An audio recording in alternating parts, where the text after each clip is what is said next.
ভাইরে ভাই, ছোট বাচ্চাদের ড্রেস কেনা যে এত বড় একটা ঝামেলা সেটা আমি আগে জানতাম না, কিন্তু আজকে হাড়ে হাড়ে টের পাচ্ছি। তো হ্যালো এভরিওয়ান, আসসালামু আলাইকুম। কি অবস্থা সবার? আপনাদের দোয়ায় আমি অনেক বেশি ভালো আছি, আমি জানি আপনারাও ভালো আছেন। তো যাই হোক, আমরা দুজন মিলে আজকে বের হয়ে গেলাম আমাদের ফ্যামিলির একটা পিচ্চি সদস্যের জন্য ড্রেস কিনতে। যদিও বা মার্কেটে তেমন কোনোই র্যাশেস ছিল না, কিন্তু একটাই প্রবলেম ছিল, যেটা হচ্ছে প্রচণ্ড রোদ ছিল। এত পরিমাণ রোদ ছিল যে বাহিরের চারপাশের দিকে ভালোভাবে তাকানো যাচ্ছিল না। তারপরেও আমাদেরকে দুপুরেই বের হতে হয়েছে, কারণ বিকালের টাইমে অন্য একটা শিডিউল দেওয়া ছিল, আমরা অন্য কোনো কাজে যাব। তো সেই সময়টা আমরা সুযোগ পাবো না, এই জন্য দুজন মিলেই বের হয়ে যাই। আর মাশাল্লাহ, মার্কেটেও তেমন কোনোই র্যাশেস ছিল না, ভালোভাবেই কিনতে পেরেছিলাম।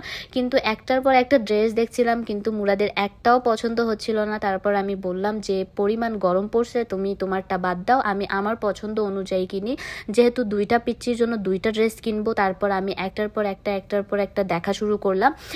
এগুলো থেকেই যেটা ভালো লেগেছে সেটাই কিনে ফেলেছি, কারণ আমি যদি মুরাদের আশায় বসে থাকতে যাই তাহলে দেখা যাবে যে আমাকে আরও অনেকক্ষণ ধরে মার্কেটে থাকতে হচ্ছে, আর যেটা এই পরিমাণ গরমে আসলে সম্ভব না।